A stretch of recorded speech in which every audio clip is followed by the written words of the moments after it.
ఇలాంటి మరెన్నో వీడియోలు చూడడానికి like, share, subscribe and comment. ఈరోజు ఈ వీడియోలో 2026 సంవత్సరంలో ఉత్తరాయణ పుణ్యకాలం ఎప్పుడు వచ్చింది? ఉత్తరాయణం అంటే ఏమిటి? ఉత్తరాయణ పుణ్యకాలం నాడు చేసే పూజలు మరియు దానాలు ఏమిటి?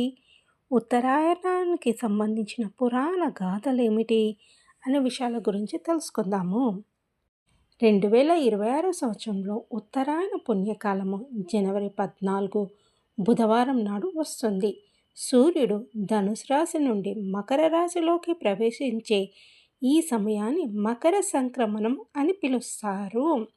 మకర సంక్రమణ సమయము జనవరి 14 మధ్యాహ్నం 3:13 ఉత్తరాయణ పుణ్యకాలము జనవరి 14 మధ్యాహ్నము 3:13 నుండి సాయంత్రం 5:45 వరకు సుమారు 2:32 మహాపుణ్యకాలము మధ్యాహ్నము 3:13 నుండి సాయంత్రము 4:58 వరకు అత్యంత ప్రశస్తమైన సమయము. అసలు ఉత్తరాయణం అంటే ఏంటో తెలుసుకుందాం. భూమి సూర్యుని చుట్టూ తిరిగే క్రమంలో తన అక్షం మీద 23.5 డిగ్రీల వంగి ఉండడం వల్ల మనకు ఉత్తరాయణము, దక్షిణాయనము అనే మార్పులు సంభవిస్తాయి. దీని వెనుకాల ఉన్న ఖగోళపరమైన కారణాల గురించి తెలుసుకుందాం. భూమి నిలువుగా కాకుండా కొంచెం వంగి ఉంటుంది.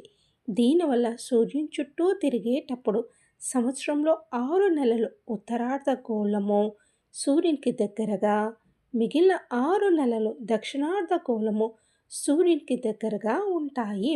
సూర్యుడు భూమధ్య రేఖ నుండి ఉత్తర దిశగా ప్రయాణిస్తున్నట్లు కనిపించే కాలాన్ని ఉత్తరాయణము అంటారు.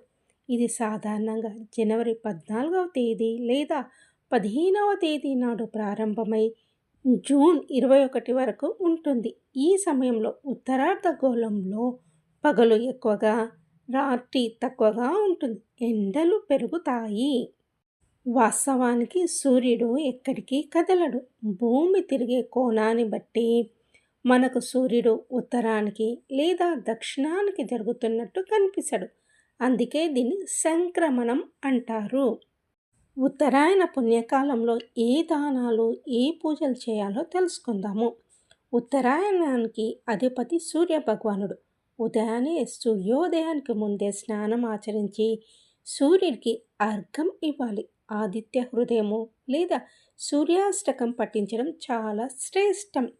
ఈ పవిత్రమైన రోజున పితృదేవతలను తలుచుకుంటూ ఇచ్చే తర్పణాలు వారికి అక్షయ తృప్తిని కలిగిస్తాయి.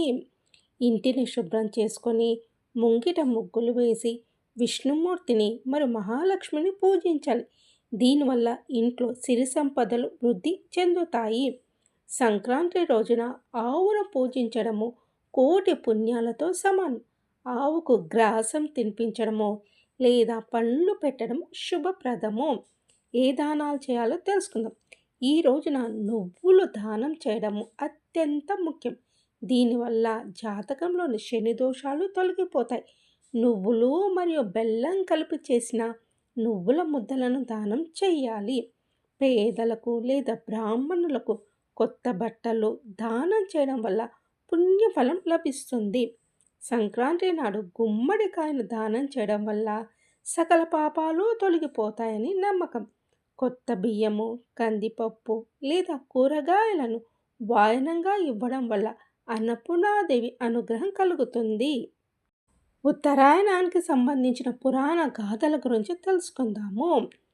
మహాభారత యుద్ధంలో భీష్ముడు అర్జునుడి బాణాల వల్ల గాయపడి అపశయ్యపై పడిపోతాడు. ఆయనకు తన తండ్రి శాంతనుడి వల్ల ఇచ్ఛామరణం అనగా తాను కోరుకున్నప్పుడు ప్రాణాలు విడిచే వరం ఉంటుంది. భీష్ముడు అపశయ్యపై ఉన్నప్పుడు దక్షిణాయనం నడుస్తుంది. దక్షిణాయనంలో మరణిస్తే పునర్జన్మ ఉంటుందని, అదే ఉత్తరాయణంలో మరణిస్తే నేరుగా మోక్షం లభిస్తుందని భీష్ముడికి తెలుసు.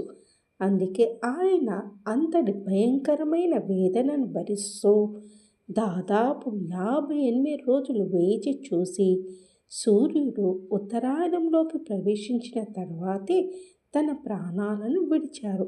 అందుకే ఈ కాలాన్ని మోక్షకాలంగా పిలుస్తారు. మరొక గాథ గురించి తెలుసుకుందాము.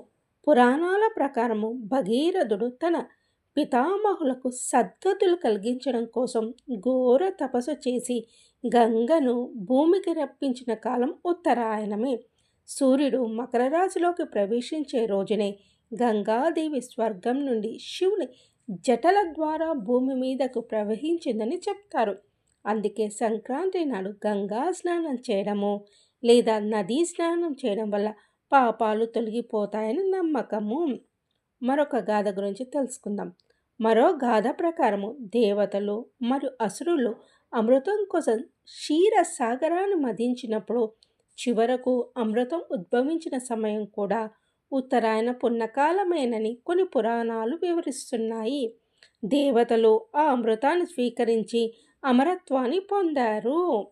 జ్యోతిష్య పురాణాల ప్రకారము సూర్య భగవానుడు తన కుమారుడైన శనిదేవుణ్ణి చూడడానికి వెళ్ళే రోజు సంక్రాంతి. సాధారణంగా సూర్యుడు శనికి పడదని చెప్తారు, కానీ మకర రాశి శనిదేవుని నివాసము. తన కుమారుడి ఇంటికి తండ్రి వెళ్ళడం వల్ల ఆ రోజున తండ్రి కొడుకుల మధ్య ఉన్న వైద్యం తొలగిపోతుందని, అందుకే ఈ రోజున నువ్వులతో చేసే పూజల వల్ల శని దోషాలు తొలగిపోతాయని పురాణాలు చెప్తున్నాయి. హిందూ శాస్త్రాల ప్రకారము ఉత్తరాయణం అనేది కేవలం కాల మార్పు మాత్రమే కాదు, ఇది ఒక ఆధ్యాత్మిక పరివర్తన సమయం. సూర్యుడు ధనుసు రాశి నుంచి మకర రాశిలోకి ప్రవేశించి ఉత్తర దిశగా తన ప్రయాణాన్ని సాగించడాన్ని ఉత్తరాయణం అంటారు. పురాణాల ప్రకారం ఒక మానవ సంవత్సరము దేవతలకు ఒక రోజుతో సమానం. ఉత్తరాయణము దేవతలకు పగలు, దక్షిణాయనము దేవతలకు రాత్రి. దేవతలు మేల్కొని ఉండే కాలం కాబట్టి ఈ సమయంలో చేసే ప్రార్థనలు, యజ్ఞాలు నేరుగా దైవానికి చేరుతాయని నమ్మకము. దక్షిణాయనంలో నిషిద్ధమైన అనేక శుభకార్యాలు ఉత్తరాయణంతో ప్రారంభమవుతాయి. వివాహాలు, ఉపనయనాలు, గృహప్రవేశాలు, దేవాలయ ప్రతిష్టలు వంటి కార్యక్రమాలు ఈ 6 నెలలు అత్యంత అనుకూలమైనవి. శాస్త్రీయంగా చూస్తే ఈ కాలంలో సూర్యరశ్మి భూమిపై నేరుగా పడుతుంది. సూర్యుని నుండి వచ్చే కిరణాలు ఆరోగ్యానికి మేలు చేస్తాయి. సంక్రాంతి సమయంలో నువ్వులు, బెల్లం తీసుకోవడం వల్ల శరీరానికి అవసరమైన వేడి, శక్తి లభిస్తాయి. భగవద్గీతలోని 8వ అధ్యాయంలో శ్రీకృష్ణుడు ఉత్తరాయణం యొక్క ప్రాముఖ్యతను వివరిస్తూ ఈ కాలంలో శరీర త్యాగం చేస్తే జ్ఞానులు బ్రహ్మలోకాన్ని చేరుతానని చెప్పాడు. ఈ కాలంలో సూర్యారాధన చేయడం వల్ల కంటి సంబంధిత సమస్యలు తొలగి ఆత్మబలం పెరుగుతుంది.